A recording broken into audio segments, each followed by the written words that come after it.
सुप्रसिद्ध राजज्योतिषांत्रिक श्री माधव गुरुजी यांचा खास उपक्रम चिंतन, सत्संग आणि साधना.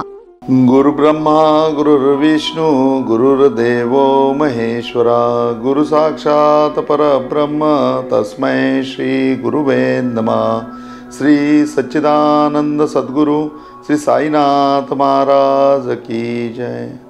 ओम साईराम. सत्संगाच्या निमित्ताने रोज आपली भेट होते आणि त्याचबरोबर अध्यात्माच्या प्रचारासाठी आणि आपल्याला आपला खरा धर्म माहिती होण्यासाठी आणि त्याचा अचूक ज्ञान मिळण्यासाठी आपण प्रश्नमंजुषाही सुरू केली आहे. त्या प्रश्नमंजुषेला देखील तुम्ही सगळेजण खूप चांगला रिस्पॉन्स देतात. त्याच्यामध्ये फक्त प्रश्नांची उत्तरं न देता त्याला लाईकसुद्धा करा आणि शेअरसुद्धा करा, एवढीच त्याच्यामध्ये तुम्हाला विनंती आहे. आज आपला सत्संग नेहमीप्रमाणे गणपती बाप्पा आणि मुद्गल ऋषी यांच्याबरोबर सुरू होणार आहे. आणि मुद्गल ऋषी आज भुसंडींनासुद्धा काही प्रश्न विचारत आहेत की त्याला नक्की आपण जे सांगतो आहे ते समजतं आहे ना, आणि त्याला ते समजून त्याच्यामध्ये तो चिंतन करतो आहे ना, हे त्याच्या पाठीमागे त्यांना जाणून घ्यायचं होतं.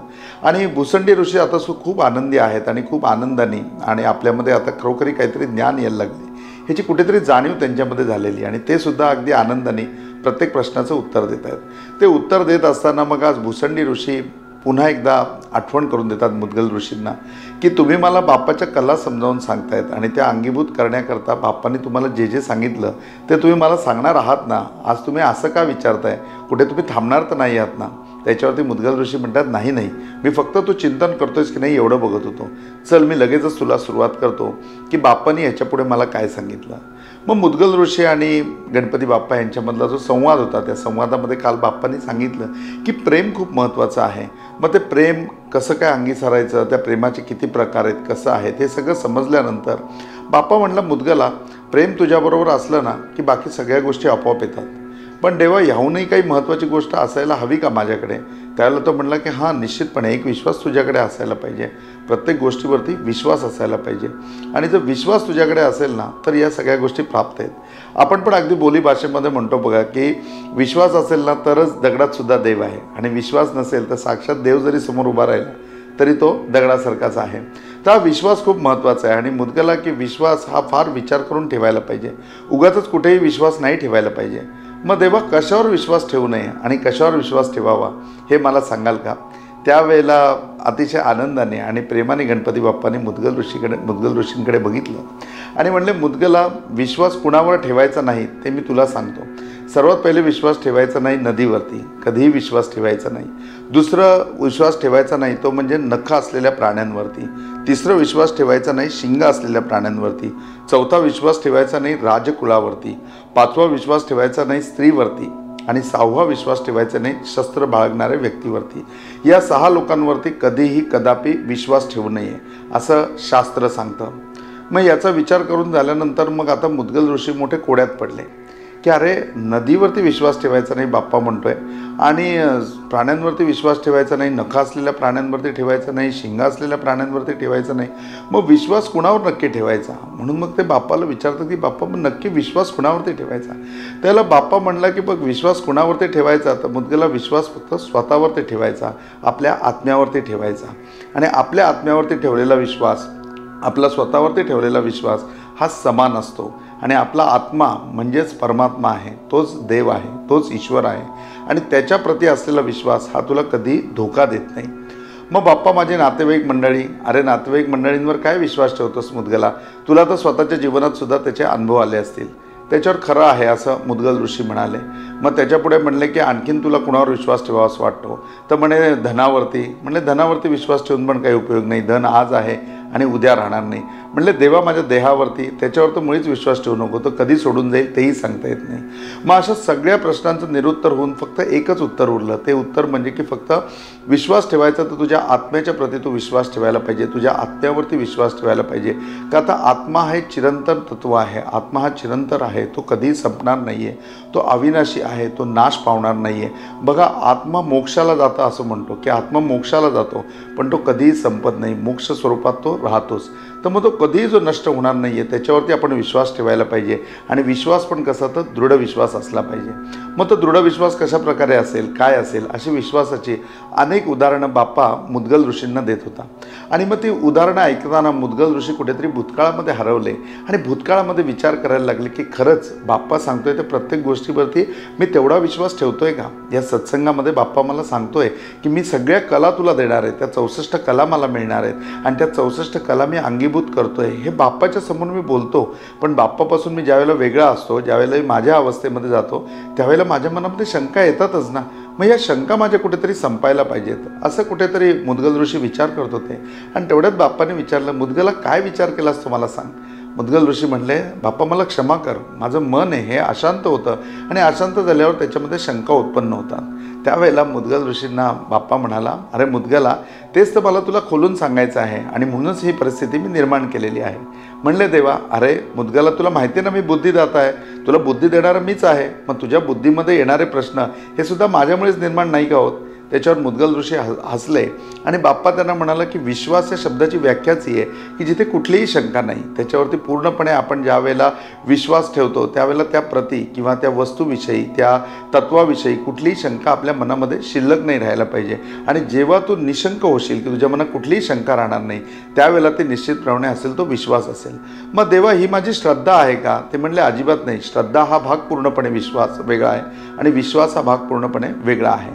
मग हे दोन्ही वेगळे कसे आहेत, विश्वास म्हणजे नक्की काय, तो कसा ठेवायचा, कुणावर ठेवायचा, हे अनेक उत्तम प्रकारे गणपती बाप्पा मुद्गल ऋषींना समजावून सांगत आहे. तुम्ही आणि मी, आपण देखील आयुष्यामध्ये प्रत्येकावर कुणावर विश्वास ठेवून असतो आणि तो विश्वास ठेवलेला असतो. तो विश्वास फक्त म्हणजे की कधी पाळला जातो तर कधी त्या विश्वासाचा घात होतो. मॅक्झिमम टाईम तर त्या विश्वासाचा घातच होतो. याचा अनुभव तुम्हीही घेतला आहे आणि मीही घेतला आहे. पण तो नक्की विश्वास कसा असावा, त्याच्यामध्ये शंका कशा काढून टाकाव्या, तो निशंक कसा असावा, हे आपण जाणून घ्यायला पाहिजे. आणि तो विश्वास, त्या क्वालिटीचा विश्वास किंवा तो उत्तम विश्वास ज्यावेळेला आपल्याकडे येईल ना, त्यावेळेला निश्चितपणे आपल्याला या कला अवगत करून घेणं किंवा अंगीभूत करणं हे खूप सोपं जाईल. आणि तो विश्वास जाणून घेण्याकरता आपण आता आज वेणा स्वामींकडे जाऊ. वेणा स्वामी म्हणजे की रामदास स्वामींच्या शिष्य होते. आपल्याला सगळ्यांना माहिती आहे की रामदास स्वामी आणि वेणा दिदींचं खूप असं छान असं गुरु शिष्याचं नातं होतं. आणि या वेणांचे म्हणजे वेणा स्वामींची जी ओळख झाली ही अशी झाली की मिरजला या विवाह होऊन गेल्यात. या कोल्हापूरच्या आहेत आणि मिरजला त्या विवाह करून गेल्यात. अवघं वय त्यावेळेला बालविवाहाची पद्धत असेल आणि 12व्या-13व्या वर्षाच्या अगोदर तिचं लग्न झालेलं आहे आणि अवघ्या 15व्या वर्षी तिला पूर्णपणे वैधव्य आलेलं आहे. ती विधवा झालेली आहे. आणि विधवा झाल्यानंतर त्यावेळच्या काळामध्ये आपण जाऊ की ज्यावेळेला रामदास स्वामी देहस्वरूप होते.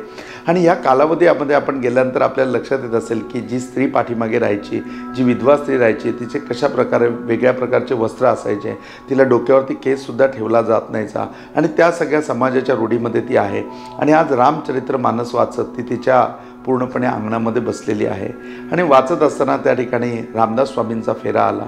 ओम भवती भिक्षाम देई म्हणून आवाज दिला आणि बघितलं तर ही मुलगी आहे छोटीशी आणि तिला वैधव्य आलेलं आहे, ती विधवा झालेली आहे आणि ती रामचरित्र मानस वाचत आहे. रामदास स्वामींना खूप करुणा निर्माण झाली. तिच्याकडे बघितलं, परंतु त्यावेळेला कुणाशीही बोलायचं नाही हाही एक नियम आहे. त्यामुळे त्यांनी विचारलं की बाळ, हे तू काय वाचतेस. त्याच्यावरती मान वरती न करता त्यांनी उत्तर दिलं की रामचरित्र मानस. त्याच्या वेळेला रामदास स्वामींनी विचारलं की ते तुला समजतंय का म्हणून. त्याच्यावरती काहीच उत्तरली नाही. तिच्या डोळ्यातून फक्त 2 थेंब पाणी खाली पडलं. रामदास स्वामींनी पुन्हा आवाज दिला, ओम भवती भिक्षाम देई. आणि आतमधनं आवाज आला, जा बाळा, आज काही भिक्षा नाही, आमच्या घरामध्ये आहे ते आमच्या पुरतंच आहे. ठीक आहे म्हणाले, हात वरती केला, आशीर्वाद दिला. ती तिची सासू असावी हे त्यांना ज्ञात झालं आणि ते तिथून निघून गेले. दुसऱ्या दिवशी परत त्या ठिकाणी आल्यानंतर तसाच प्रसंग होता. त्याच्यामध्ये ती पूर्णपणे रामचरित्र मानस वाचत होती. आज यांची चाहूल लागल्याबरोबरच तिला रडू यायला सुरुवात झालं आणि रडू यायला सुरुवात झाल्यानंतर ते तिचे अश्रू त्या पोथीवरती टपकत आहेत. पुन्हा रामदास स्वामी तिला प्रश्न विचारत आहेत, बाळा तू वाचतेस ते तुला कळतंय का. त्याच्यावरती ती काहीच उत्तरत नाही. पुन्हा रामदास स्वामी आवाज देतात, ओम भवती भिक्षाम देई, आज माझी दुधाची भिक्षा हवी आहे. त्यावेळेला ते म्हणतात की आज शनिवार आहे आणि आम्हाला मारुतीवरती अभिषेक करायचा आहे, त्यामुळे आमच्याकडे दूध मर्यादित आहे, तेव्हा माफ करा. रामदास स्वामी पुन्हा हात वरती करून आशीर्वाद देतात आणि तिकडनं निघून जातात. निघून गेल्यानंतर जसं गुरुला शिष्याची काळजी असते त्याप्रमाणे रामदास स्वामी मिरजमधला आपला सगळा मुक्काम आटपतात आणि पुढच्या गावाला निघून जातात. पुढच्या गावाला निघून गेल्यानंतर तिकडेही त्यांचा उपक्रम चालू आहे. आणि इकडे आज असं झालं की रामचरित्रमानस वाचत बसलेल्या त्या पोरीला बघून तिची सासू, ती सुद्धा विधवा आहे, तिला खूप वाईट वाटतं की अरे 15 वर्षाची ही पोर, तिने काय बघितलं, कुठला संसार बघितला, तिने काय जग बघितलं आणि तिच्या वाट्याला असे दिवस आलेत. असं करावं, तिला 4 दिवस आपल्या माहेरी पाठवावं, कोल्हापुरामध्ये पाठवावं, तिच्या आईजवळ राहील, तिच्या वडिलांबरोबर राहील, तिच्या 4 मैत्रिणी भेटतील, कुठेतरी पोरीचा जीव रमेल, कुठेतरी या सगळ्यातून ती बाहेर निघेल आणि पुन्हा ताजीतवानी होईल. असा विचार करून ती सासू प्रेमाने तिच्या डोक्यावरनं हात फिरवते आणि म्हणते, बाळा 4 दिवस तू तुझ्या माहेरी जा, मी तुझ्या वडिलांना बोलवून घेते. मग वडील येतात आणि वडिलांबरोबर ती माहेरी निघून जाते आणि ती माहेरी पोचते, ती माहेरी जाते. माहेरी गेल्यानंतर माहेरच्या अंगणामध्ये पाऊल पडल्यानंतर एक आनंद होतो. आईला बघते, जाऊन आईला कडकडून मिठी मारते. आई पण तिला मिठीमध्ये घेते आणि घरामध्ये घेऊन जाते. आता वेणा स्वामी देखील कोल्हापुरामध्ये आलेले आहेत आणि रामदास स्वामींनी देखील आपला मुलगा मुक्काम हा कोल्हापुरामध्ये आणलेला आहे. आणि कोल्हापूरला महालक्ष्मीचं मंदिर आहे. त्या महालक्ष्मीच्या मंदिरामध्ये त्यांचं रात्रीचं कीर्तन आहे आणि त्या कीर्तनामध्ये रामदास स्वामी कीर्तन करत आहेत. आता एवढा मोठा योग आला आहे, रामदास स्वामी या ठिकाणी आलेत म्हटल्यानंतर वेणा स्वामींचे आईवडीलसुद्धा त्या ठिकाणी कार्यक्रमाला गेले आणि वेणालासुद्धा बरोबर घेऊन गेले की चल, थोडे 4 शब्द चांगले तुझ्या कानावर पडतील, वेणे कुठेतरी दुःखाचा विसर होईल. कीर्तन हा एकमेव असा मार्ग आहे की ज्याच्यामध्ये आपण पूर्णपणे आपलं दुःख विसरू शकतो, आपण आनंदी होऊ शकतो, प्रफुल्लित होऊ शकतो. हा विचार जाणून तिचे आईवडील तिला कीर्तनाला घेऊन जातात. रामदास स्वामींचं ते कीर्तन सुरू आहे आणि रामदास स्वामींना कल्पना आहे की आपली शिष्या या ठिकाणी आलेली आहे आणि त्यावेळेला त्या वेणा स्वामींकडे बघतात. ती करुणा नजर तिच्यावरती पडते आणि ती दृष्टी पडल्यानंतर कुठेतरी तिला इतकं भरून येतं की जसं ते रामचरित्र मानस असताना ती रडत होती तशी ती हुमके देऊन रडायला लागते. कुठेतरी ती स्वतःला सावरते आणि इकडे पूर्णपणे कीर्तन संपतं. कीर्तन संपल्यानंतर रामदास स्वामी म्हणतात, तुमच्या मनामध्ये काही शंका असतील ना तर मला निश्चितपणे भेटा, मी त्या सगळ्या निरसन करेन. आणि त्या ठिकाणी ते कीर्तनाच्या ठिकाणी बसलेले आहेत. वेणा स्वामी आपल्या वडिलांना घेऊन तिथे येते आणि म्हणते की महाराज, माझ्या मनामध्ये शंका आहे, त्याचं तुम्ही निरसन कराल का? आणि मग अध्यात्मामधल्या तिला पडलेल्या सगळ्या ज्या काही तिच्या मनामध्ये शंका आहेत त्या शंका ती त्यांना विचारते आणि त्या शंकेचा अनेक उत्तम प्रकारे त्या ठिकाणी पूर्णपणे तिचं निरसन करण्याचं काम रामदास स्वामी करतायत. आज गुरु शिष्याचं नातं तयार झालं आहे आणि ते तिला प्रत्येक वेळेला सांगतायत की फक्त वेणे विश्वास असायला पाहिजे, विश्वास असेल तर सगळ्यातून तू तरुण जाशील. आणि मग तो विश्वास कुठेतरी डोक्यामध्ये बसून ती गुरु शिष्याची भावना तिच्या मनामध्ये निर्माण झाली आणि वडिलांनी गदगदा हलवला. अगं म्हणले, वेणे घरी चल, पहाटेचे 4 वाजले, तुला झोपता येईल परंतु त्यांना झोपता येणार नाही, त्यांना आराम करता येणार नाही, उद्याचा दिवससुद्धा त्यांचा अख्खा कार्यक्रम असेल, तर आपण घरी जायला पाहिजे, तू आता इथून घरी चल. असं करत त्याने ओढत तिला घेऊन गेले. वास्तविक पाहता तिच्या शंका संपलेल्या नव्हत्या आणि तिच्या मनामध्ये दृढ विश्वास निर्माण झालेला होता. त्या अवस्थेमध्ये तिचे वडील तिला घेऊन जातात आणि आपल्या घराच्या गल्लीमध्ये ज्या वेळेला येतात त्यावेळेला त्यांच्या लक्षात येतं की घरासमोर संपूर्ण समाज एकवटलेला आहे आणि त्यावेळेला ते म्हणतात, वेणे घात झाला, वेणे चूक झाली तुझ्याकडनं. म्हणले, बाबा काय चूक झाली? अगं म्हणले, वेणे तुला वैधव्य प्राप्त झालं आहे, तू अख्खी रात्र घराच्या बाहेर होतीस. हो ना, मग काय झालं? अगं काय झालं काय? हा समाजाला ही गोष्ट मान्य होणार आहे का? अहो पण मी तुमच्याबरोबर होते. अगं तू माझ्याबरोबर जरी असलीस, अहो मी कीर्तनामध्ये होते, अगं तू कीर्तनामध्ये जरी असलीस तरी या समाजाला काही कळत नाही.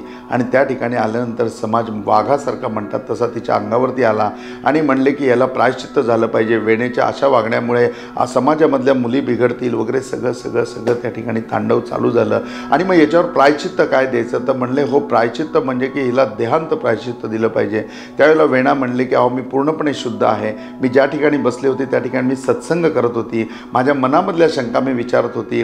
रामदास स्वामींना मी मनोमनी गुरु मानलेलं होतं आणि गुरु मानून त्यांना प्रत्येक शंका मी विचारत होते आणि त्या शंकेचं ते निरसन करत होते. तिथे बाकी समाज होता, माझे वडील माझ्याबरोबर होते, परंतु या समाजाची लोक काहीही ऐकून घ्यायला तयार नाही. वेणा टाव फोडून त्यांना सांगते, अहो मी शुद्ध आहे, माझ्या मनामध्ये काय कुठेही माझ्यामध्ये माझ्या शरीरात किंवा स्पर्शामध्ये सुद्धा असा कुठे विचार नाही. त्याच्यावर ते म्हणले, हो तू एवढी शुद्ध आहेस ना, तर मग तुला आम्ही आज इथे विष देतो, तुला आम्ही जहर देतो, ते जहर तू पिशील का? त्याच्यावरती दुसरा एक शहाणा म्हणला, अहो पिशील काय? पिऊ दे ना तिला, जर ती शुद्ध असेल आणि एवढा तिच्या गुरु बळकट आहे, एवढा तिच्या गुरुवर विश्वास आहे तर ती तरुण जाईल त्याच्यामधनं. आणि कुठेतरी त्या भावनेमध्ये वेणाच्या तोंडून निघालं, हो आणा विष, मी विष पिते आणि मी त्या विषामधनं जर शुद्ध असेल तर तरुण जाईल. आज बाकीची मंडळी धावपळ करायला असतात, एक जण लगेच वैद्याकडे गेला आणि वैद्याला सांगितलं चांगलं जहर असेल ते द्या, आत्ताच्या आत्ता जहर पाहिजे. माणूस गेलेला होता, त्यांनी तिकडनं जहर वैद्याने दिलं. ते विष असं हिरवंगार विषाची पूर्णपणे कुपी घेऊन आला आणि कुपी घेऊन तिच्या आईच्या हातामध्ये दिली आणि वेणेला म्हणले आणि तिच्या आईला म्हणले हे वेणेला पाजा म्हणून. आता आईने आपल्या मुलाला कसं पाजावं ती मोठी शंकेमध्ये. आणि हा सगळा प्रसंग चालला आहे आणि समाज त्या प्रसंगामध्ये प्रत्येकजण मूग गिळून फक्त बघतोय की आता काय होईल. आणि समाजातली मोठी लोक हा प्रसंग इथे घडवत आहेत. नाईलाजाने त्या बाटलीचं झाकण उघडलं आणि वेणेच्या आईने स्वतः वेणेच्या तोंडाला लावलं आणि वेणेने त्यातलं 2-3 घोट विष आहे ते घट घट घट पिऊन टाकलं. आज विष इतकं जहाल आहे की ज्यावेळेला ते गळ्यातून खाली उतरतं अख्खं शरीर काळं पडायला लागलं आहे म्हणजे. आणि कुठेतरी आता वाटते की आता दृष्टी कमी व्हायला लागली आहे. तो पूर्णपणे तोंडाला लावलेली ती बाटली ती बाजूला केल्याच्या नंतर अक्षरशः वेणा आता खाली कोसेल की असं वाटतंय. आणि सगळेजण वेणाकडे बघतायत. आई बाप पूर्णपणे सगळं स्वतःचं म्हणजे की शुद्धच विसरून गेलेत. आणि तेवढ्यात उंबरठ्यावरती आवाज येतो, जय जय रघुवीर समर्थ. आणि स्वतः रामदास स्वामी त्या ठिकाणी येतात आणि म्हणले वेणे अगं किती तुझा माझ्यावरती विश्वास आहे. आणि तिच्या डोक्यावरती हात ठेवतात. ज्यावेळेला तिच्या डोक्यावरती हात ठेवला त्यावेळेला म्हणतात की असं वीज चमकल्यासारखं पूर्णपणे चैतन्य वेणाच्या शरीरामध्ये आलं. संपूर्ण विष त्या क्षणी उतरून गेलं. आणि त्या क्षणी उतरून गेल्याच्या नंतर तिला म्हणले उभी राहा. तिला उभं केलं आणि म्हणले आता माझ्याबरोबर चल. समाज पूर्णपणे खाली मान घालून उभा होता. प्रत्येकाला कळलेलं होतं की आपली चूक झाली आहे आणि रामदास स्वामींचा अधिकारसुद्धा त्या ठिकाणी कळलेला होता. आता वेणेची आई म्हणते अहो माझ्या मुलीला घेऊन कुठे चाललं आहे. त्यावेळेला रामदास स्वामी करुणाने म्हणतात कुठे राहिली तुझी मुलगी. अगं जेव्हा तू तिला विष दिलंस तुझी मुलगी तेव्हाच गेली. आता ही राहिली आहे ती माझी शिष्या आहे, ती माझी वेणा आहे आणि मी तिला आता धर्मप्रसाराकरता घेऊन चाललेलो आहे. आणि मग त्या ठिकाणी वेणादिदींना आणलं गेलं आणि वेणादिदींवरती मिरजच्याच म्हणजे की पूर्णपणे मठाची जबाबदारी दिली गेली. त्यांना पूर्णपणे संपूर्ण रामदास स्वामींनी अध्यात्म शिकवलं, त्यांना राम शिकवला आणि आयुष्यामध्ये राम कसा जपावा हे शिकवलं. त्या ठिकाणी मिरजमध्ये जवळजवळ 20 वर्ष आपल्या मठाची त्या जबाबदारी स्वीकारत होत्या.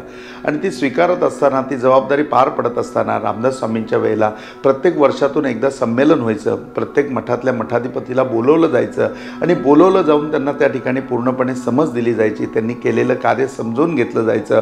पुढे काय करायला पाहिजे, अध्यात्माचा कसा प्रचार करायला पाहिजे, लोकांना कसं ज्ञान दिलं पाहिजे, या सगळ्या गोष्टीचं पूर्णपणे त्या ठिकाणी त्या संमेलनामध्ये विचारपूस उहापोह व्हायचा. आणि मग ते संपूर्ण ज्ञान घेऊन पुन्हा जाऊन तो मठ चालवला जायचा. आज वेणास्वामी जवळजवळ 20 वर्ष या संमेलनाला येत आहेत आणि आता कुठेतरी त्या एक आध्यात्मिक पातळीमध्ये पोचलेल्या आहेत.